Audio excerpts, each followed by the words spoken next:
الرفیق اعلیٰ اللہ تعالیٰ اللہم فی الرفیق الاعلیٰ. اب تو بس یہ جو بھی، حالانکہ حضور کے لیے تو اس دنیاوی زندگی میں بھی حضوری ہی حضوری تھی. آپ فرماتے ہیں ابھی تو عند ربی، میں رات گزارتا ہوں اپنے رب کے پاس، وہ یطعمنی ویسقینی، وہ مجھے کھانا کھلاتا پلاتا ہے. اس لیے کہ جب آپ روزے رکھتے تھے 2 دن کا روزہ 3 دن کا روزہ، کہ شام کو افطار نہیں کیا بلکہ وہی روزہ رات میں بھی چل رہا ہے، پھر اگلے دن شروع ہو گیا وہ روزہ چل رہا ہے 2 دن 3 دن، اس کو صوم وصال کہتے ہیں. صحابہ کو آپ نے سختی سے روک دیا، مت ہرگز نہیں. جب انہوں نے کہا حضور آپ کرتے ہیں، آپ ہمیں کیوں روک رہے ہیں؟ فرمایا ایکم مثلی، تم میں سے کون ہے مجھ جیسا؟ ابھی تو عند ربی، میں تو اپنے رب کے پاس رات گزارتا ہوں، وہ یطعمنی ویسقینی، وہ مجھے کھانا کھلاتا پلاتا. اب وہ کیا کھانا ہے کیا پلانا ہے وہ اللہ جانے، اس کا رسول، ہم تو اس کا تصور نہیں کر سکتے. یہ معاملہ جو ہے تو اللہ تعالیٰ کے ساتھ وہ محبت، وہ لگاؤ، وہ تعلق. تو اگرچہ زندگی میں بھی حضور کے اور اللہ کے درمیان کوئی حجاب نہیں تھا، جیسے حجاب ہمارے ویسا تو نہیں تھا، جو بھی باریک سا پردہ تھا وہ بھی اب دوبارہ نہیں. اللہم فی الرفیق الاعلیٰ. اب تو اللہ تعالیٰ ہی سے جو رفیق ہے، بلند رفیق. اسی لیے کہا اقبال نے، نشان مرد مومن باتو گویم جو مر گائے تبسم بر لبے ہوئے. مرد مومن کی نشانی یہی ہے کہ جب موت آتی اس کے چہرے پر تبسم. موت در حقیقت اپنے محبوب سے وصال کا دروازہ ہے.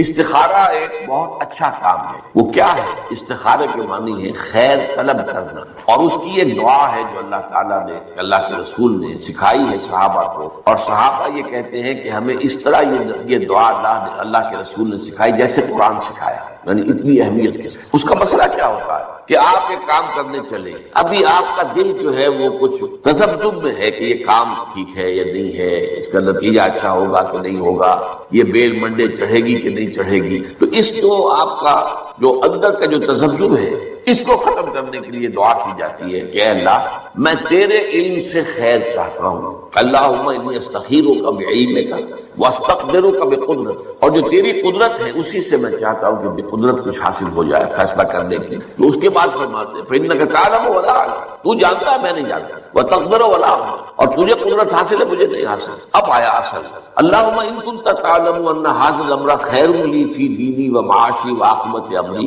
اے اللہ اگر تیرے علم میں یہ ہے کہ یہ کام میں اپنی بیٹی کا رشتہ فلاں سے کرنے چلا ہوں، اگر تیرے علم میں یہ ہے کہ یہ بہتر ہے میری آخرت اور دنیا کے اعتبار سے اور نتائج کے اعتبار سے، فقدرہ لی، تو پھر اس کو طے کر دے دے، ویسرہ لی، میرے لیے آسان کر دے، ثم ارضنی بہ، پھر مجھے اس پر راضی. وان کنت تعلم، اگر تو یہ جانتا ہو، تیرے علم میں یہ ہو، ان ھذا الامر شر لی فی دینی و معاشی و عاقبت امری، کہ یہ کام تو میرے لیے شر ہے، اصل میں مجھے نظر تو نہیں آ رہا نا، میں تو شارٹ سائٹڈ ہوں، تو جانتا ہے کہ خیر ہے یا شر ہے. اگر یہ شر ہے تو اسے پھیر دے، دور کر دے، اپنی قدرت سے اس کو ہٹا دے، مجھے اس سے ہٹا دے، اسے مجھ سے ہٹا دے. وقدر لی الخیر حیث کان، اور جہاں سے بھی ہو مجھے خیر عطا فرما، ثم ارضنی بہ، اور پھر اس پر مجھے راضی. یہ ہے دعائے استخارہ، اللہ تعالیٰ سے فیصلہ چاہنا. اس کے بعد اللہ تعالیٰ جو ہے انسان کے دل کو جما دیتا ہے کسی ایک وقت. اب اس کی جو باقی ہمارے ہاں جو ہو گئی ہے شکل کہ کوئی خواب میں آئے، کوئی نشان نظر آئے، یہ کوئی استخارے کا حصہ نہیں ہے، یہ اس کے اندر اضافی چیز. لیکن یہ ہو سکتا ہے کہ انسان رات کو جو ہے 2 نفل نماز پڑھے اور اس کے بعد یہ دعا استخارہ کر کے سو جائے. ہو سکتا ہے کوئی خواب کے اندر کوئی اشارہ مل جائے، امکان ہے اس کا. لیکن یہ ہے کہ یہ کوئی ضروری نہیں، یہ صرف یہ ہے کہ دل کا کسی پہلو پر پھر جم جانا، ٹھک جانا، یہ اس بات کی علامت ہوگی کہ میں نے اللہ سے بات کہی تھی، اللہ نے میرے دل کو اس پر جما دیا ہے کہ یقیناً تو بھلائی کی ہو، خیر کیا ہو، اس کی کوئی احتیاج پوری کی ہو، اس کی کوئی ضرورت پوری کی ہو، اس کا وہ شکر بجا. تو یہ فطری جذبہ تشکر جب تک عقل انسانی اپنے اصل محسن اور مربی کو نہیں پہچانتی تو یا تو یہ منتشر رہتا ہے یا بھٹکتا رہتا.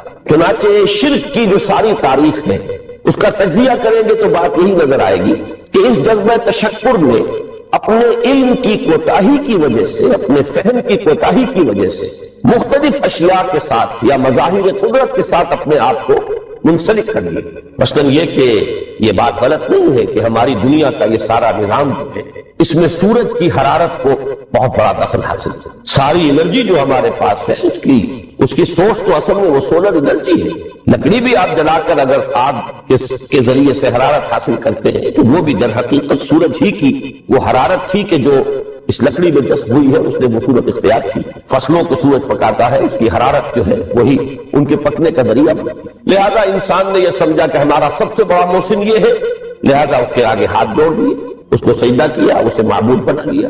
اسی پر آپ قیاس کرتے چلے جائیے، جس جس چیز کے بارے میں احساس ہوا کہ اس کے ساتھ ہماری کوئی بھلائی وابستہ ہے، یہ ہمارے لیے کسی خیر کا ذریعہ ہے، اس کے سامنے انسان جھک گیا اور اس کے اظہار تشکر کے لیے اس نے مراسم عبودیت ایجاد کی۔ عقل انسانی کی اصل معراج یہ ہے کہ وہ اپنے اصل مربی کو پہچانے، اپنے اصل رب کی معرفت حاصل ہو جائے کہ یہ تمام مظاہر فطرت، مظاہر قدرت، اگرچہ یہ سب ہے اس دنیا میں، اس کے نظام کو مختلف پہلوؤں سے ان کے ساتھ وابستہ کیا گیا ہے، لیکن یہ سب خود کسی اور کی ربوبیت کے مظہر ہے۔ کوئی اور ہے جو ان سب کا خالق ہے، کوئی اور ہے کہ جس نے ان کے لیے یہ سارا نظام بنایا ہے۔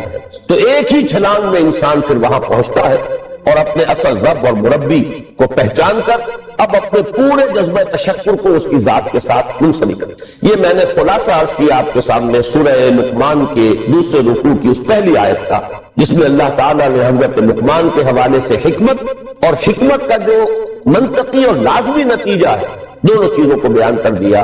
وَلَقَدْ آتَيْنَا لُقْمَانَ الْحِكْمَةَ أَنِ اشْكُرْ لِلَّهِ، ہم نے لقمان کو حکمت عطا کی کہ کر شکر اللہ کا۔ فطرت سلیمہ کا تقاضا شکر، محسن کے لیے، مربی کے لیے، اور عقل کی معراج اپنے اصل محسن اور مربی کو پہچانا، اسی کا نام حکمت ہے۔ حکمت عقل صحیح اور فطرت سلیمہ کے امتزاج سے وجود میں آتی ہے، جس کا نتیجہ شکر رب یا معرفت رب۔ تو یوں سمجھئے کہ حکمت دین کا اساسی مسئلہ ہے، باقی سارے مسائل اب یہیں سے چلے گئے۔ اس کے لیے یہ بات اگر آپ نے منتخب نصاب کے وہ اسباق پڑھ لیے ہوں تو یہ چیزیں سامنے آ چکی ہوں گی کہ اس کے لیے قرآن کا اسلوب یہ ہے کہ آیات کے حوالے سے انسان کے اندر معرفت رب کو جگایا جائے۔ میں نے جگانے کا لفظ استعمال کیا ہے کہ قرآن کی حکمت یہ ہے کہ رب کی معرفت فطرت انسانی میں موجود ہے لیکن سوئی ہوئی، ڈورمنٹ، اسے جگانا ہے، اسے ایکٹیویٹ کرنا، اس کے لیے آیات آفاقی، ان فی خلق السماوات والارض واختلاف اللیل والنہار والفلک التی تجری فی البحر بما ینفع الناس الی آخر الآیہ۔ اسی طرح آیات انفسی وفی انفسکم افلا تبصرون سنریہم آیاتنا فی الآفاق وفی انفسہم حتی یتبین لہم انہ الحق۔ لیکن ان آیات آفاقیہ کی طرف بھی صحیح نقطہ نظر سے متوجہ کرنے کے لیے اور انسان کے اندر کی سوئی ہوئی معرفت رب کو جگانے کے لیے سب سے زیادہ مؤثر آیات قرآن، چونکہ یہ فطرت انسانی کے اندر کی ایک شے کو جگانے والی ہے۔ یہی وجہ ہے کہ قرآن مجید اپنے آپ کو کہیں الذکر کہتا ہے، کہیں ذکرہ، کہیں تذکرہ۔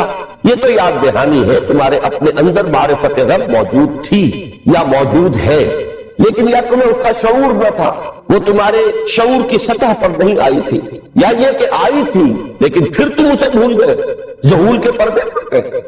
جیسا کہ علامہ اقبال نے کہا کہ کافر کی یہ پہچان کے آفاق میں گم ہے، تم پھر گم ہو گئے۔ لہذا اس کو اجاگر کرنے کے لیے، تازہ کرنے کے لیے یہ آیات قرآن، ان اندھیروں سے، گمشدگی کے اندھیروں سے نکالنے کے لیے، معرفت کی روشنی میں لانے کے لیے یہ آیات مبارکہ ہے۔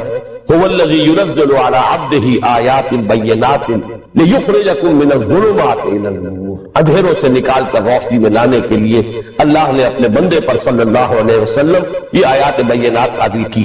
لیکن اب اس سے اگلا قدم ہے اور اصل میں وہ ہے جو میری گفتگو کا موضوع ہے اس وقت۔ اس کے لیے یہ تمہید ضروری کہ حکمت قرآن کا اور حکمت دین کا اولین، اہم ترین، سب سے اساسی، سب سے بنیادی مسئلہ ہے معرفت رب۔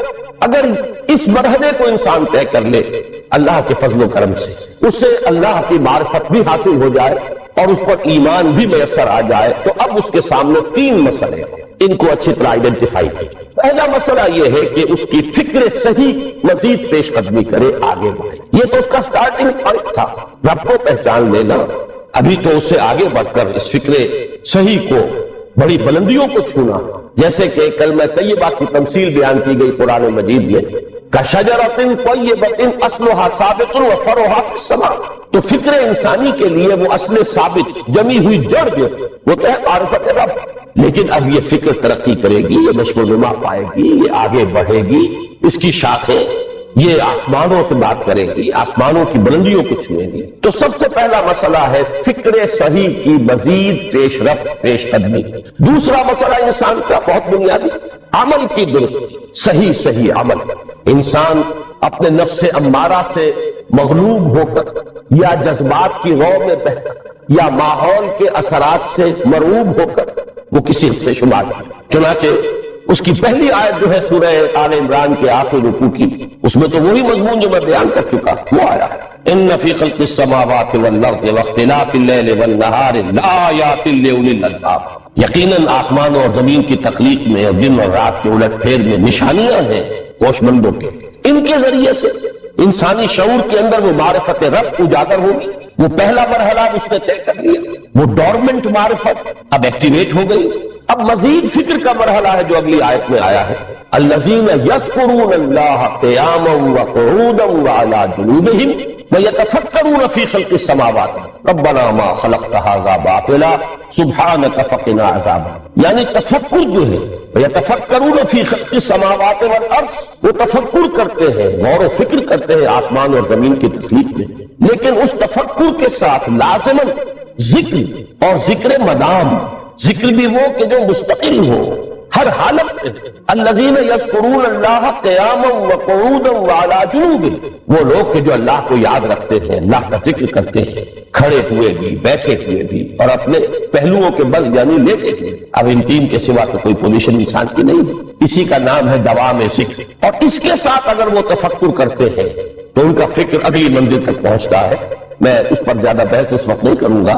اس وقت میں نے چونکہ وہ تین باتیں بیان کی تھی، میں درجہ بدرجہ چاہتا ہوں کہ آگے بڑھوں اور ایک حد سے زیادہ کسی بھی مسئلے میں تجاوز نہ کروں. یہ جو بات سورہ آل عمران کی آخری رکوع کی اس دوسری آیت میں آئی ہے، اسی کو مولانا روم نے بیان کیا ہے بہت ہی سادہ لیکن بڑے پرمغز شعر میں. یہ قدر گفتین باقی فکر کن، فکر اگر جامد بہت ذکر کن. اس قدر تو ہم نے تمہیں بتا دیا، سمجھا دیا، یہ بات تو آ گئی تمہارے عقل میں. اب جاؤ خود غور کرو، مزید آگے پیش قدمی کرو. یہ قدر گفتین باقی فکر کن، فکر اگر جامد بہت رو ذکر کن. فکر میں جمود آ جائے، فکر سست پڑ جائے تو جاؤ پھر ذکر. تو یہ ذکر اور فکر گویا کہ گاڑی کے دو پہیے ہیں کہ جن سے فکر انسانی صحیح رخ پر آگے بڑھے. اگر یہ ذکر ساتھ نہیں رہے گا تو فکر انسانی کج ہو، تاخڑیا میر و دیوار کج. پھر وہ فکر جو ہے وہ بلندی کو کتنے ہی پہنچ جائے لیکن وہ ٹیڑھی بلندی ہوگی، وہ صراط مستقیم پر پیش قدمی کرنے والا فکر نہیں. اسی کو علامہ اقبال نے اپنے دو اشعار میں، کیونکہ انہوں نے مولانا روم کو اپنا پیر بھی تسلیم کیا ہے، مرشد رومی، تو یہ فکر جو ہے، یہ خیال جو مولانا روم نے پیش کیا، اسی کو علامہ اقبال نے دو اشعار میں میں سمجھتا ہوں کہ مزید شکوہ کے ساتھ مزید خوبصورت اور حسین انداز میں پیش کیا ہے. جز بقرآن زیغمی روباہی فقر قرآن اصل شاہنشاہی. قرآن کے بغیر اگر کوئی شعر بھی ہو تو وہ بھی اصل میں لومڑی ہے، اس کی کوئی حقیقت نہیں، اس لیے کہ اصل شاہنشاہی جو ہے وہ تو فقر قرآن. اب فقر قرآن کیا ہے؟ فقر قرآن اگر آپ لکھا ہوا دیکھیں گے اس کو تو اس کے آگے یہاں اب سوالیہ نشان آ جائے گا. فقر قرآن یعنی سوچو فقر قرآن کیا ہے، اور جواب ہے اختلاط ذکر و فکر. فقر قرآن امتزاج سے وجود میں آتا ہے کہ اس میں ذکر بھی ہو فکر بھی. اور فکر را کامل نہ دیدم جس میں ذکر، میں نے فکر کو کبھی بھی اپنی منزل مقصود تک پہنچتا ہوا نہیں پایا جب تک کہ اس کے ساتھ ذکر. تو پہلی شے تھی فکر انسانی کی صحیح رخ پر مزید پیش قدمی اور پیش رفت، اور اس کے لیے لازم ہے ذکر و فکر کا امتزاج.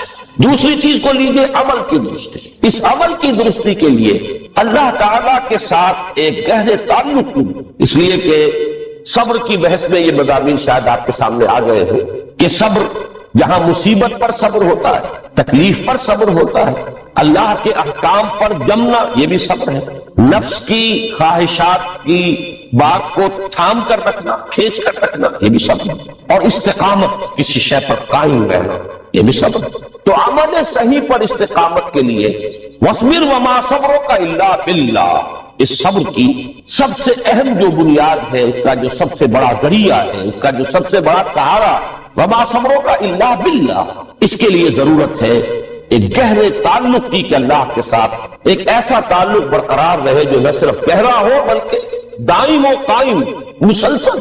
ذرا ظہور ہوگا تعلق مع اللہ میں ذرا کمی آئے گی، شیطان کا وار طاری ہو جائے. اسی کو حضور نے حدیث میں یوں تعبیر کیا ہے تمثیلاً کہ جو دل اللہ کی یاد سے غافل ہے، اس پر فارسی کا وہ مقولہ بھی ہے کہ خانہ خالی را دیو میں گرت، گھر خالی رہے تو جنات اس پر دیو جو ہے آ کر قبضہ جما لیتے ہیں۔ تو خانہ قلب جو ہے اگر یاد خدا بندی سے خالی ہو گیا تو شیطان ابلیس لعین اپنی تھوتنی ٹکا دیتا ہے۔ یہ لفظ آتا ہے سور کے منہ کے لیے تھوتنی، جس طرح اس کا نکلا ہوا سا منہ ہوتا ہے آگے، تو یہ لفظ استعمال کیا گیا کہ وہ اپنی تھوتنی انسان کے دل پر جما کر اور تھوکے مارنی شروع کر دیتا ہے۔ تو شیطان کو موقع ہی کم ملتا ہے جب انسان کے تعلق مع اللہ کے اندر کمی، وہ خانہ بالکل خالی ہو گیا ہو یا اتنا ضعیف ہو گیا ہو کہ کل عدم گویا کہ نہیں۔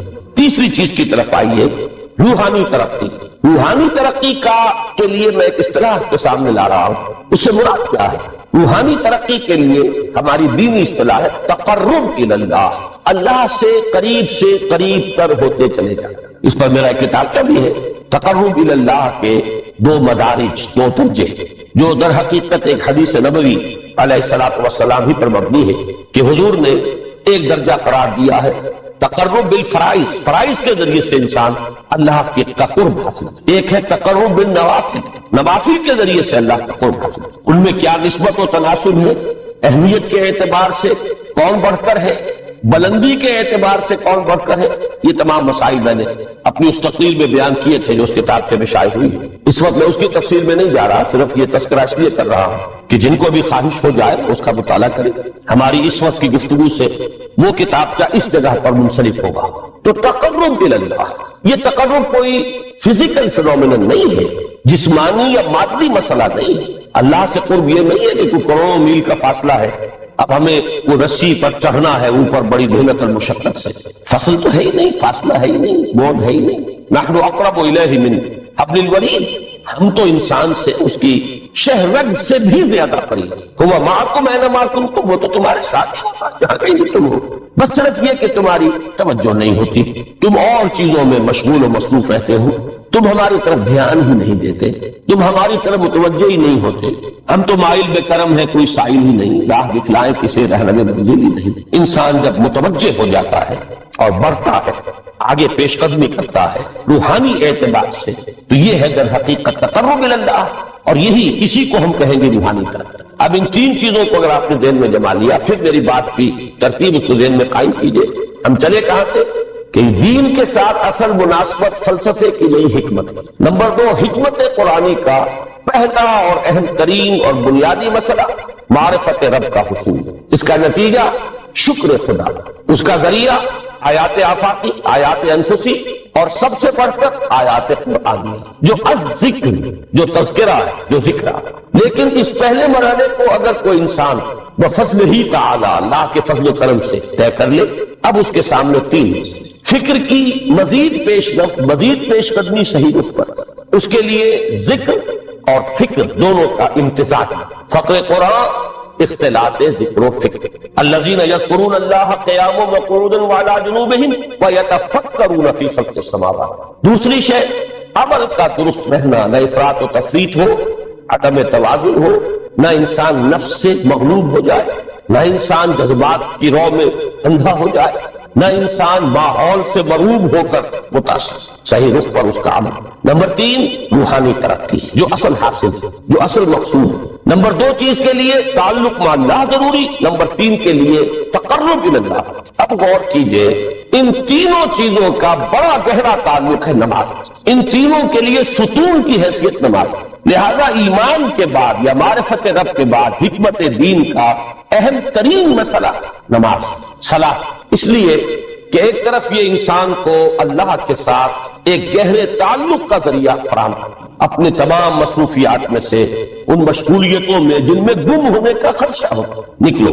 24 گھنٹے کے معمولات میں سے کم 5 مرتبہ تو لازماً نکلو، اور اپنے آپ کو ذرا، اپنے حواس کو بھی، اپنی باطنی کیفیات کو بھی ذرا تازہ کرو۔ اگر کوئی گندگی، نجاست، کسی طرح کی ناپاکی کا کوئی معاملہ ہے، طہارت سے تمہارے اندر روح کو بھی بالندگی ہوگی، تمہارے حواس بھی تازہ ہوں گے، تم گویا کہ بحیثیت کل تمہاری ہستی چاق و چوبند ہو، وہ کسل، وہ سستیاں، وہ جو ایک کثافتیں ہوتی ہیں، ان سب سے نجات۔ اور آپ اپنے رب کے حضور میں کھڑے ہو جاؤ، اس کے ساتھ اپنا عہد بھی تازہ کرو، اس کی اہم صفات کو بھی اپنے ذہن میں پھر مستحضر کرو۔ یہی وجہ ہے، دیکھیے میں نے جو آیات آپ کو شروع میں سنائی تھی، سورہ لقمان کی 2 آیتیں، پہلی آیت میں اس کا ترجمہ کر چکے، دوسری آیت وَلَقَدْ وَإِذْ قَالَ لُقْمَانُ لِابْنِهِ وَهُوَ يَعِظُهُ يَا بُنَيَّ لَا تُشْرِكْ بِاللَّهِ إِنَّ الشِّرْكَ لَظُلْمٌ عَظِيمٌ۔ اس کے بعد درمیان میں کچھ مضمون آ کر پھر وہ آیت مبارکہ آئی، یا بنی اقم الصلاۃ وامر بالمعروف وانہی عن المنکر واصبر علی ما اصابک۔ گویا کہ اہم ترین چیز، بنیادی ترین چیز، اللہ کو محض پہچان لینا کافی نہیں ہے، یاد رکھنا ضروری ہے۔ اللہ یاد رہے گا تو فکر صحیح آگے بڑھے، اللہ یاد رہے گا اور اس کے ساتھ ایک گہرا تعلق جو ہے برقرار رہے گا تو عمل درست ہے۔ بالکل یہی بات سورہ طٰہٰ میں جو پہلی وحی حضرت موسیٰ علیہ السلام پر ہوئی اور پہلا مخاطبہ ہے، کیونکہ حضرت موسیٰ کو یہ انبیاء کرام کے مقدس گروہ میں ایک امتیازی حیثیت حاصل ہے کہ ان سے براہ راست گفتگو ہوئی ہے، اگرچہ صرف ایک پردہ تھا اور من ورائے حجاب گفتگو ہوئی ہے، لیکن یہ کہ کوئی فرشتے کا درمیانی جو ہے وہ لنک نہیں تھا، براہ راست اللہ تعالیٰ نے حضرت موسیٰ علیہ السلام سے کلام فرمایا۔ کلم اللہ موسیٰ تکلیما، موسیٰ سے تو اللہ نے کلام فرمایا جیسے کہ کلام کیا۔ تو پہلا مخاطبہ ہے، یہ پہلا مکالمہ ہے، پہلی وحی کہیے، اسی میں یہ الفاظ بھی موجود ہیں، اننی انا اللہ لا الہ الا انا فاعبدنی واقم الصلاۃ لذکری۔ یہ گویا کہ حکمت قرآنی کا ایک بہت بڑا خزانہ ہے یہ آج، کہ خود حضرت موسیٰ علیہ السلام کو جو ہدایت دی جا رہی ہے، میں ہوں، میں اللہ، اننی انا اللہ لا الہ الا انا، میرے سوا کوئی معبود، فاعبدنی، بس میری بندگی، میری عبادت، میری پرستش، میری محبت، اس کو اختیار کر۔ وَأَقِمِ الصَّلَاةَ لِذِكْرِي، اور نماز کو قائم رکھو میری یاد۔ بلکہ اسی سلسلہ کلام میں آگے چل کر سورہ طٰہٰ میں آتا ہے، کافی گفت و شنید کے بعد جب حضرت موسیٰ نے کچھ معذرت بھی کی، کچھ دعائیں بھی کی، اللہ نے ایک دعا قبول بھی کی کہ ان کے بھائی کو بھی شریک کر دیا، حضرت ہارون کو بھی۔ اس کے بعد پھر جب فرمایا کہ اب جاؤ فرعون کی طرف، تو اس میں فرمایا وَلَا تَنِيَا فِي ذِكْرِي، اور دیکھنا یہ جو عظیم مشن تمہارے کندھے پر آ گیا ہے، بڑا بھاری اور کٹھن ایک فرض ہے جو تم پر عائد ہو گیا، اس کے لیے سب سے بڑی تمہارے پاس جو قوت کا ذریعہ ہے وہ نماز۔ فَلَا تَنِيَا عَن ذِكْرِي، میری یاد میں کبھی غفلت نہ کرنا، اس میں کبھی کوئی کمی نہ آنے دیں۔ جیسا کہ میں نے عرض کیا تھا کہ جیسے ہی وہ تعلق جو ہے کمزور پڑتا ہے یا منقطع ہو جائے معاذ اللہ، تو پھر انسان گویا کہ شیطان کے لیے ایک لقمہ ترب۔